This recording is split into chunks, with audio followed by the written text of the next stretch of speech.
In case there's any confusion, that's me up there. Enjoying the spotlight or commanding attention does not come naturally to me. Blending into the background, analyzing and observing a situation is where I find the most comfort. Or, as I'll get to later on in this talk, when I'm on the road by myself. Unless this lady is with me. Yes, I'm referring to my camera as a lady. She is my safety blanket, and I've spent more time with my camera than most people in my life. I'm an artist, I'm a photographer, I am a self-described nomadic creator. It's one of those creative professions that when you tell people, they say, wow, I wish I could do that. Or, what do you really do for work? Or my personal favorite, did you go to school for this? And as with most things that we don't have personal experience with, we make our own assumptions and judgments based off of the only tangible things that we can grab from. So when you say photographer, people often think weddings or high school portraits or the ridiculous way photographers are depicted in TV and movies. And I am going to show you what I do and why I do it.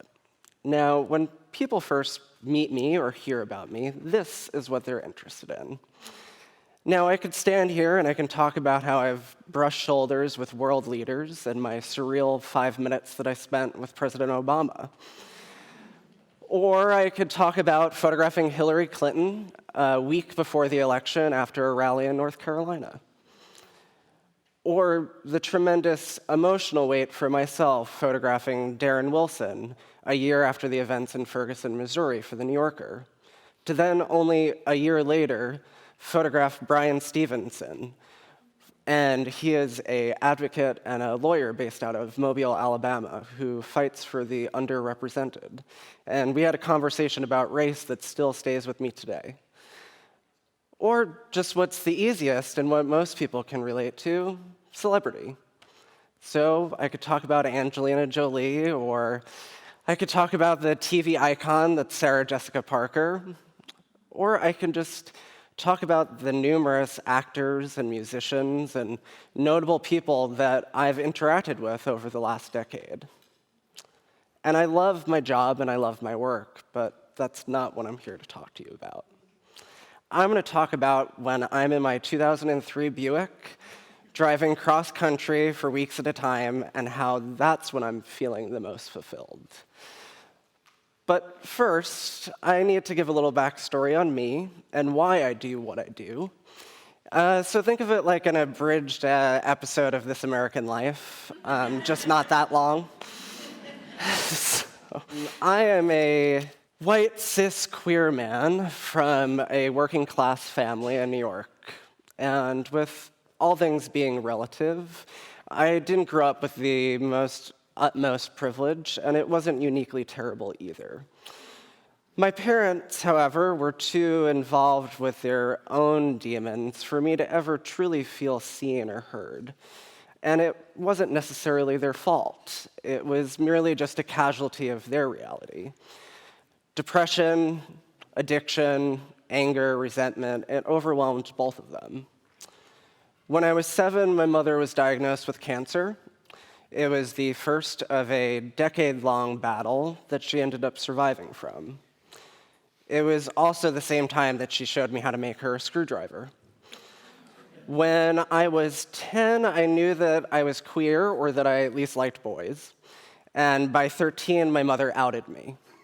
It was an experience that left me feeling like my identity was stripped from me. By 14, my dad had a DUI or 2. I don't really remember. By 16, he moved out of the house, and by 18, I didn't really speak to either of them. So my world up until this point made me feel that my experiences and my feelings would never actually compare to that of my parents. And intellectually, I knew better, but I didn't actually know what would make me feel differently. All I knew was that I didn't want anyone that came into my life to ever feel like they were not seen. And then I picked up a camera. For me, photography was always really interesting because of the immediacy and collaborative nature of it. It would be a way for me to meet people that were outside of the safe mental bubble that I had created for myself. And so I started photographing, and as I started interacting with other people, I realized that the interaction itself was actually more interesting to me than the photograph. When I started realizing that, and I thought about my dad, who had recently got sober, I wanted him to feel seen. So at this point, he and I were still very estranged. And I was in graduate school, and my professor, Collier Shore, said something to me that still echoes in my head pretty much every day. My work was too easy, and just because I could make something that looked good did not mean that it was interesting. And so I needed to challenge myself and my craft. Ironically enough, after years of spending my time making myself feel comfortable, I needed to be uncomfortable again. So I asked my dad if he would be willing to sit for a portrait. This was the first one that I took of him. Then I took a break, because I needed to do a lot of soul searching to figure out what it was that I actually wanted to do with him. And so I continued to photograph him, and we started to have a dialogue, but it was through photographs. And I even actually started taking portraits of myself with him, because I wanted to at first just have a close physical proximity to him. And the idea of this made me realize I needed full immersion. I needed no easy escape plan. And so I asked him, kind of not even thinking it would happen, if he would go on the road trip that we never took when I was a kid. And surprisingly, he said, yeah, sure, let's do it. And so he and I hit the road. And as this happened, we started creating this fantasy relationship that never actually existed. But the experience of making these photographs created a bond between the two of us that we were incapable of doing otherwise. It was my aha moment for photography. I was using my camera as a therapist.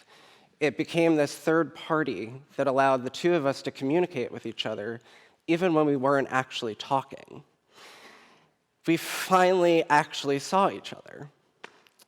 So fast forward about a decade later, and I am no longer working with my dad, but I am photographing strangers spontaneously that I meet on the road. Now, about a month before the election, I was having tremendous anxiety and feeling very stagnant about my work in general. I began seeing friends withdraw, and the overall feeling of frustration on social media. And to be quite honest, I just wanted to escape. And so I hit the road, and I didn't have any destinations in mind. I just knew I wanted to drive cross country, and I wanted to escape. And then about a day into being on the road, I realized I needed to be doing something while I was on the road, because being just with yourself can lead to a lot of soul searching. So once I realized that I wanted to be doing something, I thought back to the time with my dad and how pivotal and also very cathartic it was for me, for my craft and also my mental health. And so I wanted to do that with strangers. And I went on Instagram, I went on Facebook, I downloaded all of the dating and hookup apps, and I started messaging everyone that I could within every town that I stopped in. Now, when a stranger approaches you online, it leads to a little hesitation.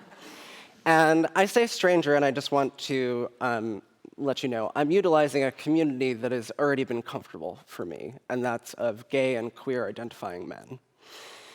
And so I would send messages with a brief little description of what I was doing. I wanted to come and meet you, I wanted to come to your home, we could meet in public, and I wanted to take your portrait. I got the majority of being no's, and a lot of variations of "that's creepy" or "I don't really photograph well." But there was something that did come up pretty often, and it was, why me? And it was that other aha moment for me. There didn't need to be a why me. I wanted everyone that I interacted with to not only feel special, but to also feel like their stories could be heard. So this body of work, it's called The Day of the Lone Wolf. And it's from a book called The Secret Life of Birthdays. And it happens to be the day that I was born on. Now, I casually mentioned my mother earlier, and it was by no accident. Her and I are still estranged, but I wanted to take this moment to thank her.